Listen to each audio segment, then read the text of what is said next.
name is Lisa Corrado, and I own Lisa Corrado Nutrition. I am a nutritionist who trained as a chef, and I make busy people healthier by combining clinical nutrition with culinary training. A typical session involves somebody who's come in. Typically they have some sort of medical limitation on their diet, or in some cases they simply want to be healthier, they want to eat a little bit better, but a lot of times it's people who don't know how to eat because they've been given a whole list of you can't eat this, you can't eat this, you have high blood pressure, high cholesterol, so avoid all this stuff, and they don't know how to translate that into here's what I eat. So I help them with that. I do a customized eating plan for them, and I really one by one help them with their challenges. So a typical session is actually different for everybody. There's no cookie cutter program that's going to work for each person. The path is a long one. I was living a very corporate life with my computer degree, which has nothing to do with what I'm doing now, and I didn't enjoy my life. And my mission statement before I figured out what my program was to like how I spent my day. So I wound up walking around my house one weekend trying to figure out what am I going to do? What do I like? How do I want to spend my time? And I realized I loved nutrition and reading about nutrition. So while I was working my corporate job, I went to grad school on the weekends and wound up getting my master's in nutrition and was ready to launch my practice and stalled because I was nervous. I was getting a great paycheck. I was afraid to jump, afraid to make the leap. So it's actually great that I stalled, because then I had an opportunity to go to culinary school, which was something that I had always really wanted to do. I didn't want to work as a chef, but I wanted to learn a lot more, and I wanted to be in that arena. I wanted to meet other chefs. I wanted to learn about that. And it made perfect sense. Eating, how you're supposed to eat combined with, how you're going to do that made perfect sense to me. They just seemed like partners. So I was very happy when I graduated from culinary school, and I said, now I'm ready to go out and help people eat better. It's changed a lot. I started out primarily as a personal chef because that was the part of the business I thought needed the most marketing, and in fact it really wasn't. I wound up being busy right away. There were a lot of people who, at the time, we didn't have all the economy troubles we have now. There's a lot of disposable income, and a lot of people hired me to cook for their families. So I was busy like crazy, and it was exhausting. And people would say to my husband, "Oh, it must be so great to be married to a chef." And he'd say, "I don't know. She's never cooking for our family." So I wound up realizing that I wanted to spend more time with nutritional counseling. I was trying to fit it in between the cooking, and when it got to the point where I was turning people down because I didn't have the time, I thought, this is crazy. It's time to really get myself over to nutritional counseling. So I opened an office here in New Canaan. And I also do online and remote counseling, so somebody can, I can work with people anywhere. And it really was actually a pretty quick transition over. Once I decided that's what I wanted to do, I let go of some of my clients slowly, didn't take on any new clients, and really just focused on the nutritional counseling. And since then, that part of the business has changed significantly. It started out solely individual clients coming in. Then I added companies, so I participate in their employee wellness benefits. So it could be nutritional counseling for them, but it's a lot of education, presentations. I have an online program called Nutrition Solutions that all of the employees can take advantage of. So it's a lot of education from that point of view. And now it's evolving even more. We're going to be doing online group programs for anybody who wants to participate. The first one we're going to do is a whole foods detox program called Ready, Set, Go Detox, to help people with sugar cravings, Diet Coke addictions, eating too much meat, eating too much dairy, really helping them address those things as they've, it's something that's worked for me, and it's something that I think can work for a lot of people.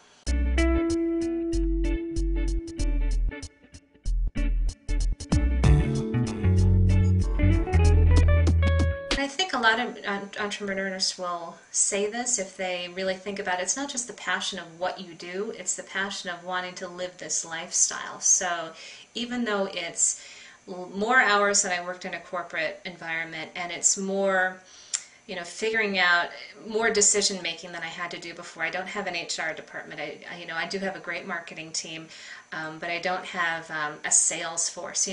Things that I took for granted before. I don't have somebody doing my copies anymore. So I think you have to realize that the benefits of living that lifestyle are really what should be driving you, in addition to being passionate about the service or the product you provide. So I can really make my own hours. I can decide this week or this month I'm only working 3 days a week, and next month I'm going to work 5 days a week. Now in reality, you work 7 days a week. There's always some work going on, but I can decide how I do that. You can do a lot of your work, depending on what you do, sitting on your couch in your pajamas with your laptop. That's a lovely thing. So it really is very much a lifestyle. A lot like a corporate job is a lifestyle, but in a different way. Hopefully when you're leaving your corporate office, you're done. You turn your lights off, you go home, you have dinner, you're done. That's not always how it works out, but it's really less of a lifestyle than I'm an entrepreneur. There is a balance. I find that since it isn't 9 to 5, I have to be more comfortable saying, okay, maybe in the middle of the day I'm going to spend a couple of hours with my dog, or run my errands, or do whatever it is, and then I'm going to have appointments in the morning and appointments in the evening when people are after work. So it's recognizing that it's okay to be working at 7 o'clock at night because I spent 3 hours in the middle of the day not working. It's being okay with, all right, Saturday morning I'm going to get up before everybody else, get on the computer, and get what I need to get done, and then the rest of my weekend is free. So it's finding a new kind of balance.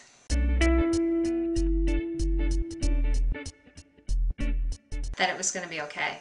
I wish I had known that. I wish I had jumped sooner. Absolutely. Looking back now, I think it's maybe because I trust myself, I trust the support system I have. I wish I had known that it was going to be okay, so I wouldn't have been as scared to jump. And I wish I would also tell new entrepreneurs, really trust your gut, because you'll get a lot of advice, a lot of well-meaning advice that some of it will be great for you, some of it won't be, but everybody's going to want to tell you what to do and how to do it. And that isn't going to work, and not everything's going to work for you. So just really pay attention to what your gut says and do what your gut tells you to do. Actually, it's really been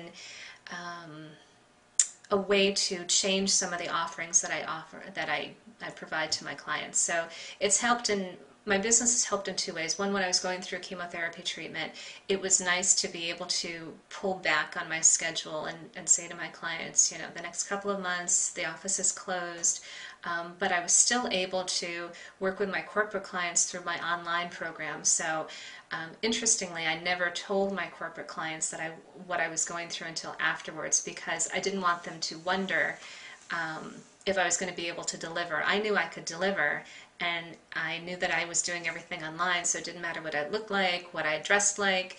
I was able to deliver, and afterwards many of them said, I didn't even know you went through that. And I said, that's exactly why I didn't tell you. I didn't want you to wonder.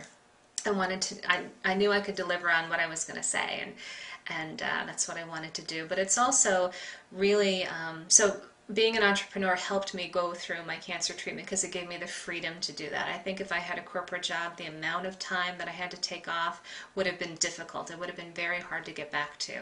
How it's helped me now, it's helped me come up with new programs that I want to offer. Coming out of chemotherapy, my body changed physically, my eating habits changed a lot. It was hard to get back to the healthy eating I wanted to do. It was very disrupted by the chemotherapy, and I had a lot of crazy sugar cravings that I'd never had before. So I came up with, okay, I've participated in detox programs before.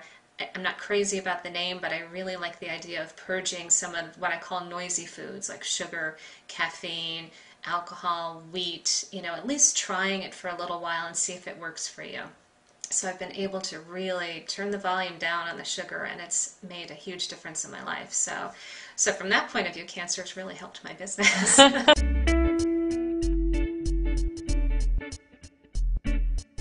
I love Ladies Who Launch. I did my incubator I'm going to say about 4 years ago, and that really helped me through a project I was doing at the time. And then, I don't know, I guess I took a little break from it, and when Kathy picked up this chapter, the Southwest Connecticut chapter, I said, gosh, this really looks so professional. It looks really like something I want to get involved in. So when I met with her, I thought, oh, this is fantastic, because she's all about promoting her ladies, which is something I really, really was interested in. But it's been great to connect with the other women in the chapter, because one of the things I really seem to thrive on is connecting with people and saying, how can I help you? And then having other people say that back. That's how I like to do my networking. That's how I like to do really my programs. It's all about how can I help you? And the more you help somebody else, the more they're able to help you, and everybody wins. And I think that's kind of unique to women. Didn't see that in the corporate environment when it was men and women. So being in a ladies only situation is, I don't know, it's very exciting, benefits my business, and it's just fun to be a part of. The kinds of people who should be contacting me are individuals who really want to make a change. So maybe they've had a diagnosis, they are diabetic but not on insulin yet. Or maybe they've come from their cardiologist and they have high blood pressure and high cholesterol. Or maybe they don't have a medical diagnosis, they simply say, you know, I drink too much Diet Coke, or I just crave sugar all the time, and I can't seem to lose weight. Maybe they're women going through menopause and their body's really changing and they're really struggling to figure out how to eat. Those are the kinds of people who should contact me, because I can absolutely help them either one-on-one or through our group programs. And it can be anybody, since we do remote counseling, which we call Healthy on the Go. People can be anywhere. We do it on the phone, we do it in email, we do it online, so people can be anywhere. And really get the benefit of nutritional counseling and understand how they should be eating for their specific situation.